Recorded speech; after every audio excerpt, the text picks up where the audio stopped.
আমার বন্ধুগণ, বিশ্বনবী জানায় গেলেন সালাসু দাওয়াতিল্লাহ হিজাবুম বাইনাহা ওয়া বাইনাল্লাহ। বিশ্বনবী জানায় গেলেন এই পৃথিবীর জমিনের মধ্যে তিন শ্রেণীর লোকদের দোয়া আছে। তিন শ্রেণীর লোক কিয়ামত পর্যন্ত দোয়া করে যাবেন। এই তিন শ্রেণীর লোক যখনই দোয়া করবেন আল্লাহ তাআলার দরবারে সঙ্গে সঙ্গে তাদের দোয়াগুলো কবুল হয়ে যাবে। এদের দোয়া করার পরে এদের দোয়ার আল্লাহ তাআলার দরবারে কোনো পর্দা কোনো অন্তরাল থাকে না। অর্থাৎ যখনই তারা দোয়া করবে সঙ্গে সঙ্গে দোয়াগুলো সরাসরি আল্লাহর আরশ পর্যন্ত পৌঁছে যায়, অর্থাৎ কবুল হয়ে যায়। জোরে জোরে বলেন সুবহানাল্লাহ। আমার ভাইজান, বিশ্বনবী বলেন এক শ্রেণীর লোক হলো দাওয়াতুল মুসাফির। এই পৃথিবীর জমিনের মধ্যে যারা মুসাফির অবস্থায় দোয়া করবে মুসাফিরের দোয়াটা 100% কবুল হবে। দ্বিতীয় নাম্বার ওয়া দাওয়াতুল মাজলুম। পৃথিবীর জমিনের মধ্যে যারা মজলুম নির্যাতিত নিপীড়িত ব্যক্তি আছে, ওই সমস্ত ব্যক্তি নির্যাতনের শিকার হয়ে যারা দোয়া করবে সঙ্গে সঙ্গে আল্লাহর দরবারে দোয়া কবুল হয়ে যায়।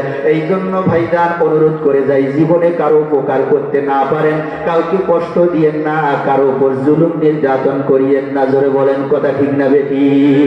নির্যাতিত ব্যক্তির কষ্ট, তার আর্তনাদ আল্লাহর দরবারে সাথে সাথে পৌঁছে যায়। এটা হলো দ্বিতীয় নাম্বার। তৃতীয় নাম্বার আল্লাহর রাসূল বলেন ওয়া দাওয়াতুল ওয়ালিদাইন।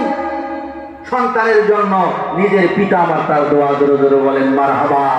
হযরত ইব্রাহিম পয়গম্বর তো ছিলেন পিতা, সন্তানের জন্য আল্লাহর দরবারে দোয়া করছে, সঙ্গে সঙ্গে আল্লাহ দোয়া কবুল করে নিছে। জোরে জোরে বলেন সুবহানাল্লাহ। এই জন্য আমরা যারা বাবা হয়েছি, পর্দার অন্তরালের মা বোনেরা যারা মা হয়েছে, তারা কি খালি আল্লাহর কাছে সন্তান চাবে, না ভালো সন্তানের জন্য আল্লাহর কাছে দোয়া করতে হবে? নিজের বাবা মার কর্তব্য করণীয় আমরা আদায় করতে পারি নাই, শুধু সন্তানকে দোষ দেই, সমাজকে দোষ দেই। জোরে বলেন কথা ঠিক না বেটি? এই জন্য বাবা মার কর্তব্য প্রত্যেককে পালন করতে হবে, তাহলে যুব সমাজ সঠিক পথে পরিচালিত হবে, সঠিক পথে ফিরে আসবে।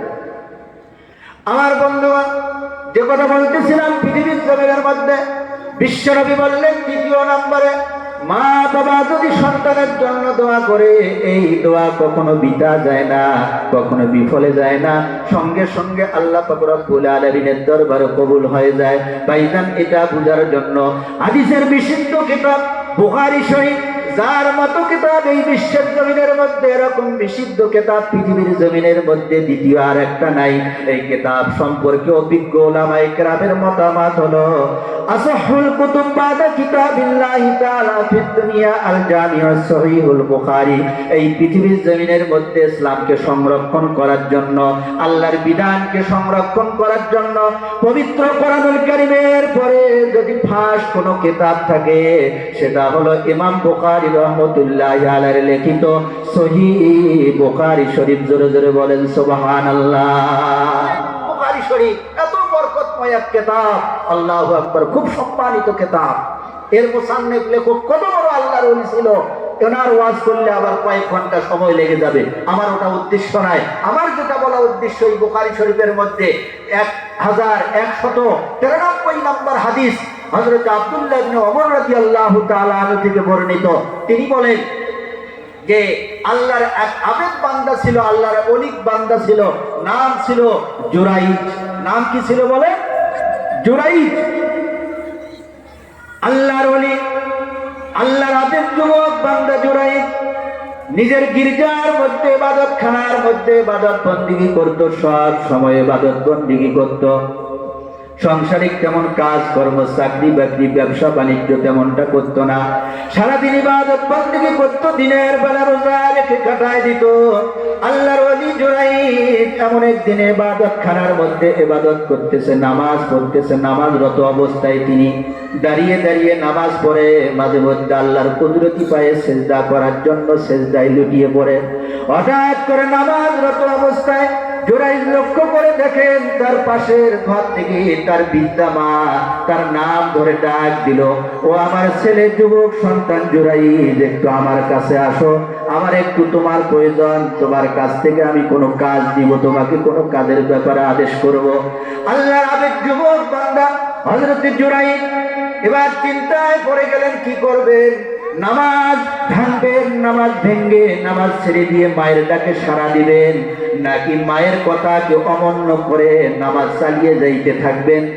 তিনি কি কর্তব্য বিমূঢ় হয়ে গেলেন, কোন দিকে যাবেন, কোনটা ফয়সালা করবেন, এই দিকে সিদ্ধান্ত গ্রহণ করতে পারলেন না। আল্লাহ তাআলাকে ডাক দিয়ে বলেন, আল্লাহুম্মা সালাতি ওয়া উম্মি, আয় আল্লাহ তাআলা, একদিক দিয়ে আমি তোমার সন্তুষ্টি অর্জনের জন্য নামাজে দাঁড়িয়ে গেছি, নামাজ পড়তেছি, আর একদিক দিয়ে আমার মা আমাকে আহ্বান করতেছে।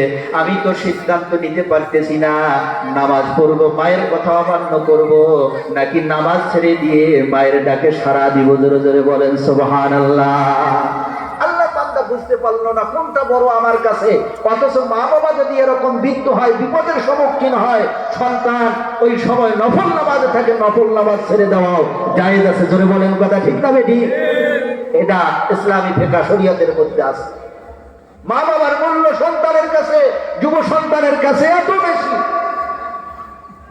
আমার বন্ধুগণ, আল্লাহর যুবক বান্দা জুরাইজ প্রথমবার তার মা তেনাকে ডাকলো, তিনি সাড়া দিল না। আবার দ্বিতীয়বার বৃদ্ধ মা, জনম দুঃখিনী মা জুরাইজের নাম ধরে ডাকতে লাগলো, ও আমার সন্তান জুরাইজ, আমি মা তোমাকে ডাকছি, একটা প্রয়োজনে তাড়াতাড়ি আসো, আমার প্রয়োজনটা সারার ব্যবস্থা করো।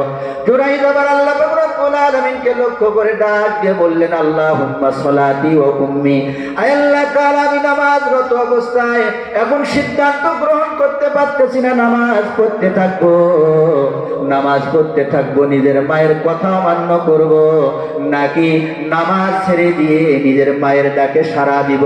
দ্বিতীয়বারও সাড়া দিলেন না, নামাজ পড়তে লাগলেন। এবার তৃতীয়বার জনম দুঃখিনী মা তেনাকে ডাকলেন।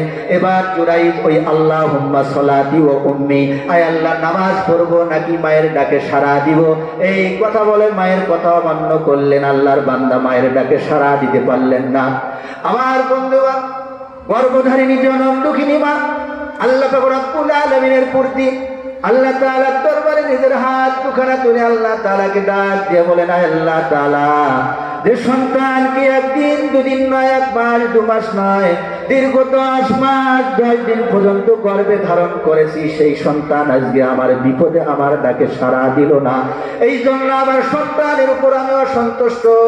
যতক্ষণ পর্যন্ত আমার এই গর্ভের সন্তান জুরাইজ এই পৃথিবীর জমিনের মধ্যে কোনো বেবিচারিণী, কোনো পতিতা মহিলার মুখ দেখবে না, অতদিন পর্যন্ত তুমি জুরাইজের মৃত্যু দিও না। জোরে জোরে বলেন নাউজুবিল্লাহ। ভাইজান বলেন দেখি, মা দোয়া করছে, বদদোয়া করছে সন্তানের জন্য, দোয়াটা কবুল হবে নাকি কবুল হবে না? কোনটা কবুল হবে? আল্লাহর দরবারে আল্লাহর রাসূল বলেন, মা বাবা যদি দোয়া করে, ওই দোয়ার আল্লাহর আরশের মাঝে কোনো পর্দা থাকে না, অন্তরাল থাকে না, ডাইরেক্ট সেই দোয়া আল্লাহর দরবারে পৌঁছে যায়। জোরে জোরে বলেন সুবহানাল্লাহ। এই জন্য সাবধান যুবক যুবতীরা, পর্দার আড়ালের মা বোনেরা, এমন কোনো কাজ করবো না, কথাবার্তা বলবো না, মা বাবা কষ্ট পায়, বদদোয়া করা লাগবে না। যদি শুধু কষ্ট পায়, উপ শব্দটা উচ্চারণ করে, তোমার আমার সারা জীবনের নামাজ, রোজা, হজ, যাকাত, ইবাদত, যত আলেম হই, বড় আলেম হই না কেন, যত বড় হাফেজ হই না কেন, সব বরবাদ হয়ে যাবে। জোরে জোরে বলেন নাউজুবিল্লাহ। বনি ইসরাঈলের 23 নম্বর আয়াত আপনারা দেখে নিয়েন, বাড়িতে গিয়ে এর তাফসীরের ব্যাখ্যা অনুবাদ দেখে নিয়েন, আল্লাহ কি বলছে। আমার বন্ধুরা, আল্লাহর বান্দা জুরাইজ, তেনার মা বদদোয়া করলেন, আল্লাহর যুবক বান্দা, আবেদ বান্দা নামাজ চালিয়ে যাইতে লাগলেন। দেখতে দেখতে কিছুদিন সময় যখন পার হয়ে গেল, আর একদিন ওই জুরাইজ আল্লাহর ওলির ইবাদতখানাটা, গির্জাটা যে স্থানের মধ্যে ছিল, ওই স্থানের পাশে, গির্জার পাশে একটা জঙ্গল ছিল। ওই জঙ্গলের মধ্যে একটা যুবতী মেয়ে ছাগল, ভেড়া, দুম্বা এগুলো পরিচালনা করত, এগুলো দেখাশোনা করত, পাল দেখাশোনা করত। হঠাৎ করে ওই জঙ্গলের যুবতী মেয়েটা একদিন গর্ভবতী হয়ে গেল। এলাকার যুবকরা, মানুষজন জিজ্ঞাসা করলো, আল্লাহর যুবতী বান্দি, তোমার তো এখনো বিয়ে শাদী হয় নাই, তোমার কোনো স্বামী নাই, বৈধ কোনো স্বামী নাই, তোমার গর্ভে সন্তান আসলো কোথার থেকে? এটা তো অবৈধ সন্তান। এই অবৈধ সন্তানের জনককে, জন্মদাতাকে আমাদেরকে বলতে হবে, তাকে আমরা শাস্তি প্রদান করব। এলাকার যুব সমাজ একত্রিত হয়ে গেল, সবাই কাজীর দরবারে, বিচারকের দরবারে নিয়ে গেল বিচার করার জন্য। আল্লাহর যুবতী বান্দিকে যখন জিজ্ঞাসা করলো এই গর্ভের সন্তানের জনককে, গর্ভের সন্তানের মালিককে। তখন আল্লাহর যুবতী বান্দি বলল, এই গির্জার মধ্যে যে যুবক আল্লাহর আবেদ ইবাদত বন্দিগি করে সেই হলো আমার সন্তানের জন্মদাতা, অর্থাৎ আল্লাহর বান্দা জুরাইজ। বলেন নাউজুবিল্লাহ। মায়ের বদদোয়া লাগছে কি লাগে নাই? ওই গির্জার মধ্যে যাবে, এখন সমাজের লোকেরা এমন চেঁচাচ্ছে, এমন রাগ হয়েছে, এর সর্বনাশ, চুরি তো চুরি, আবার সিনা চুরি, এর ডবল শাস্তি হওয়া দরকার। এক তো জেনা করা, বেবিচার, ধর্ষণ করা, এটা হলো জঘন্য গুনার কাজ, কঠিন শাস্তির উপযুক্ত হয়। আর দ্বিতীয় নাম্বার হলো এই সুন্দর লেবাস পরে, হুজুরের লেবাস পরে আবার এই আকা, জোরে বলেন কথা ঠিক না বেটি? চুরি তো অপরাধ, সিঙ্গেল অপরাধ। আবার যদি কেউ মসজিদের মধ্যে কোরআন শরীফের তাকে পা দিয়ে ঘড়ি চুরি করে, দান বাক্সের টাকা চুরি করে, এটা কি সাধারণ দুনিয়ার অন্য সম্পদ চুরি করার মতো পাপ না মহাপাপ? মহাপাপ। এর মধ্যে ডবল শাস্তি। তা জোরাইদের ডবল শাস্তি হওয়া দরকার। কেন? এক তো হলো ধর্ষণ করছে, এই যুবকীর দিকে গর্ভবতী বানাইছে, আর দ্বিতীয় নাম্বার অপরাধ তার ধর্মীয় লেবাসে মানুষকে ধোঁকা দিয়েছে। ধরে বলেন কথা ঠিক না বেটি? সাধারণ প্যান্ট পরা, শার্ট পরা, দাঁড়ায় পেশাব করে, এরকম ছেলেরা যদি একটা গুনার কাজ করে, অন্যায় কাজ করে, মানুষ তেমনটা খারাপ মনে না করলেও এমনি ভর্সনা করবে, খারাপ বলবে। কিন্তু আমার মতো হুজুর, এই হাজী সাহেবের মতো মুরব্বী, ওই হাজী সাহেবের মতো এত সুন্দর সুন্নতি লেবাসওয়ালা, মুখ ভর্তি দাড়িওয়ালা ব্যক্তি যদি মাথায় টুপি নিয়ে এই সুন্নতি লেবাস নিয়ে রাস্তার পাশে দাঁড়িয়ে পেশাব করে, কি বলেন? মানুষ ওই যুবককে যদি খারাপ দর্শনে বলতো, সমাজের 100 জনের 100 জনে আমাদেরকে খারাপ বলবে। জোরে বলেন কথা ঠিক না? আমার বন্ধুগণ, বিচারালয়ের মধ্যে কাজীর দরবারে বিচার শুরু হয়ে গেল। এবার জুরাইজ নামক আল্লাহর ওলির, আল্লাহর আবেদের কঠিন শাস্তি প্রদান করা হবে। জুরাইজকে জিজ্ঞাসা করা হইল, তুমি আত্মপক্ষ সমর্থন করতে চাও কিনা? তোমার পক্ষে তো উকিল নাই, তুমি নিজের কথা নিজেই বলতে চাও কিনা? ওই যুবতী তো তোমাকে দোষী সাব্যস্ত করেছে, তুমি নির্দোষ প্রমাণ করার জন্য তোমার কোনো বক্তব্য আছে কিনা? এবার আল্লাহর বান্দা জুরাইজ বলেন, আমি এই কাজ করি নাই, জীবনে এই কাজ করতে পারি না, এই কাজের পরিকল্পনা আমার অন্তরের মধ্যে জাগ্রত হইতে পারেন। নাউজুবিল্লাহ। ওই বিচারকের কার্যালয়ের কোন ব্যক্তিরা যখন তার কথা বিশ্বাস করল না, জুরাইজ দেখলেন দোষী হিসেবে সাব্যস্ত হয়ে যাচ্ছে, এখন তার বিচার হয়ে যাবে। তখন জুরাইজ হঠাৎ করে তার মনের মধ্যে এই পরিকল্পনা, আল্লাহ পাক রব্বুল আলামিন তাকে নির্দেশ, তার অন্তরের মধ্যে এই পরিকল্পনা জাগ্রত করে দিলেন, তার এই জেহেনের মধ্যে, মাথার মধ্যে এলকা করে দিলেন, জুরাইজ তুমি সমাজের লোকদেরকে লক্ষ্য করে বলো, বিচারককে লক্ষ্য করে বলো, আমি এক্ষণে এই কথার উত্তর দিব না, নিজেকে নির্দোষ বলে আমি পূর্ণ সাব্যস্ত করতে পারবো না। ওই যুবতীর গর্ভের মধ্যে যে সন্তান রয়েছে, ওই সন্তান জন্মগ্রহণ করা পর্যন্ত তোমরা অপেক্ষা করো। ওই গর্ভের সন্তান এই পৃথিবীর জমিনের মধ্যে আসার পরে উত্তর দিয়ে দিবে তার জন্মদাতা পিতাকে। জোরে জোরে বলেন সুবহানাল্লাহ। আমার বন্ধুগণ, বিচারক সমাজের সবাইকে বিদায় করে দিলেন। তাহলে যুবতীর গর্ভের সন্তান এই পৃথিবীর জমিনের মধ্যে জন্মগ্রহণ করা পর্যন্ত আমরা অপেক্ষা করতে পারি। 1 মাস, 2 মাস, 3 মাস চলে যায়, যখন 10 মাস 10 দিন পেরিয়ে গেল, যুবতীর সন্তান হয়ে গেল। এরপরে কয়েক মাস দুগ্ধ পান করার পরে ওই সন্তান বাহিরে নেওয়ার যখন বয়স হয়ে গেল, ওই দরবারের মধ্যে নিয়ে আসা হইল। কাজীর দরবারের মধ্যে বিচারকের ক্লাসের মধ্যে বসে গেলেন। ওই সন্তান, ছোট্ট নবজাতক সন্তানকে জিজ্ঞাসা করলেন, ও সন্তান, ও শিশু, তুমি বলো তোমার মায়ের সঙ্গে কে কুকর্ম করে তোমাকে তোমার মায়ের গর্ভে নিয়ে আসছে? তোমার জন্মদাতা পিতার পরিচয় কি? তুমি বলো। যদি জুরাইজ হয়, জুরাইজকে পৃথিবীর মধ্যে এরকম কঠিন শাস্তি প্রদান করা হবে, যেটা ইতিহাসের মধ্যে স্মরণীয় হয়ে থাকবে। বলেন নাউজুবিল্লাহ। এই ছোট্ট নবজাতক সন্তান, দুধের সন্তান, সেও কথা বলতে পারে। জোরে জোরে বলেন মারহাবা। আমার ভাইজান, কোরআনের মধ্যে এসেছে, তাফসীরের কিতাবের মধ্যে, সারা পৃথিবীতে দুধের শিশু কথা বলেছেন। বনি ইসরায়েলের মধ্যে এরকম 3 জন সন্তান ছিল। বলেন কয়জন? 3 জন। একজন ছিলেন হযরতে ইউসুফ আলাইহিস সালামকে জুলাইখার অপবাদ থেকে পবিত্র করার জন্য আজিজে মিশরের প্রধানমন্ত্রীর পরিবারের এক সন্তান। আর দ্বিতীয় নাম্বার ছিল হযরতে মরিয়ম আলাইহিস সালামকে বেবিচারিণীর থেকে, পতিতার থেকে, ধর্ষণের অপবাদ থেকে পবিত্র করার জন্য তারই গর্ভের সন্তান হযরত ঈসা আলাইহিস সালাম। আর তৃতীয় জন ছিলেন হযরত জুরাইজ, আল্লাহর আবেদকে, আল্লাহর ওলিকে পবিত্র করার জন্য, ধর্ষণের অপবাদ থেকে মুক্ত করার জন্য ওই যুবতীর গর্ভের সন্তান। জোরে জোরে বলেন সুবহানাল্লাহ। বুখারী শরীফের হাদিস। আমার বন্ধুগণ, কাজীর দরবারের মধ্যে একজন দুজন নয়, হাজার হাজার জনগণ ভিড় করতেছে। আজকে কি বিচার জুরাইজের জন্য হয় আমরা সবাই দেখব।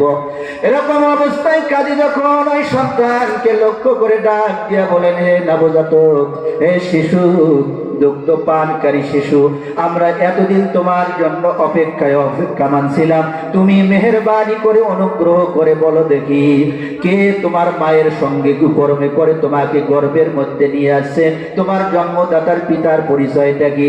আমার বন্ধুগণ, সঙ্গে সঙ্গে আল্লাহ পাক রব্বুল আলামিন ওই শিশু, দুধের শিশুটার জবান খুলে দিলেন। দুধের শিশু স্পষ্ট আকারে বলতে লাগলো, এই পৃথিবীর জমিনের মধ্যে আমার মার সঙ্গে কুকর্ম, এই বেবিচারের মতো জঘন্য কাজ আল্লাহর বান্দা, আল্লাহর ওলি জুরাইজ করে নাই। জুরাইজ আমার জন্মদাতা পিতা নয়, বরঞ্চ আমার জন্মদাতা পিতা হলো জঙ্গলের আর এক দুষ্ট খারাপ যুবক। জোরে জোরে বলেন সুবহানাল্লাহ। আল্লাহর আবেদ, আল্লাহর ওলি বান্দা জুরাইজ পবিত্র হয়ে গেলেন, তিনি নিঃশর্তে মুক্তি লাভ করলেন। যে কথাটা বলতেছিলাম, পৃথিবীতে 3 শ্রেণীর দোয়া কখনো বিফলে যায় না। 1 নম্বর হলো কোনো মজলুম নির্যাতিত ব্যক্তির দোয়া, 2য় নাম্বার মুসাফিরের দোয়া, 3য় নাম্বার মা বাবা যদি সন্তানের জন্য দোয়া করে। যদি বলেন কথা ঠিক না বেদি? এই জন্য আমরা শুধু পিতামাতাই হব, এমনি স্বাভাবিক পিতামাতা হব না, ভালো সন্তান, নেক সন্তানের জন্য দোয়া করব। কি বলেন? নেক সন্তানের জন্য দোয়া করতে হবে।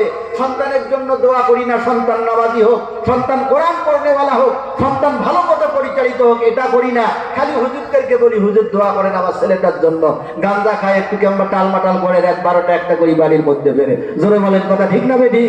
এটা বলে 2য় নাম্বার কাজ, কর্তব্য বাবা মার। ভালো সন্তানের জন্য দোয়া করতে হবে। 3য় নাম্বার বাবা মার জন্য করণীয় হলো, সন্তান যখনই জন্মগ্রহণ করবে 5 দিন 7 দিন, সন্তানের যখন নামকরণ করব, আকিকা করব, নামকরণ করব, একটা মুসলমানি নাম কোরআন হাদিস থেকে নির্বাচিত করে একটা মুসলমানি নাম রাখতে হবে। জোরে বলেন সুবহানাল্লাহ। আমার বন্ধুগণ, হাদিসের বিশুদ্ধ কিতাব মুসলিম শরীফ, মুসলিম শরীফের মধ্যে বিশ্বনবী ডাক দিয়া বলেন, পৃথিবীর মা বাবাদের উদ্দেশ্যে এই মেসেজ দিয়ে গেলেন আজ থেকে প্রায় 1500 বছর পূর্বে। ও আল্লাহর বান্দা বান্দীরা, আমার উম্মতেরা, পৃথিবীর মুসলমান নারী পুরুষেরা, যখন তোমাদের সন্তানরা এই পৃথিবীর জমিনের মধ্যে জন্মগ্রহণ করবে, তোমরা ওই পশ্চিমা অপসংস্কৃতির আগ্রাসনের মধ্যে পড়ে তোমাদের সন্তানদের নাম ওরকম নাল্টু বল্টু, ওরকম ডিপজল, বিভিন্ন ধরনের নাম, বৃষ্টি সৃষ্টি মেয়ের নাম রাখে, ওরকম তোমরা অপসংস্কৃতি, পশ্চিমা সংস্কৃতির মধ্যে পড়ে তোমাদের সন্তানদের ওরকম বিধর্মী নাম রাখবে না। আমি আল্লাহর রাসূল দ্বারতহীন করতে তোমাদের জানায় গেলাম, সাম্মু আওলাদাকুম বিইসমিল আম্বিয়াই, তোমরা তোমাদের সন্তানদের নাম নবী রাসূলদের নামের সঙ্গে মিলিয়া, কোরআন হাদিসের নামের শব্দগুলোর সাথে মিলিয়া সুন্দর সুন্দর অর্থবোধক নাম রাখবে। জোরে জোরে বলেন সুবহানাল্লাহ। এটা হলো প্রত্যেক মা বাবার জন্য 3য়তম কর্তব্য। এরপরে 4র্থতম কর্তব্য হলো মা বাবার জন্য প্রত্যেকটা সন্তানকে, ছেলে হোক মেয়ে হোক, প্রত্যেক সন্তানকে ইসলামী শিক্ষায়, ধর্মীয় শিক্ষায়, কোরআন হাদিসের সমন্বয়ে যে নৈতিকতার শিক্ষা আছে, এই শিক্ষা অবশ্যই অবশ্যই দিতে হবে। জোরে বলেন কথা ঠিক না বেঠি?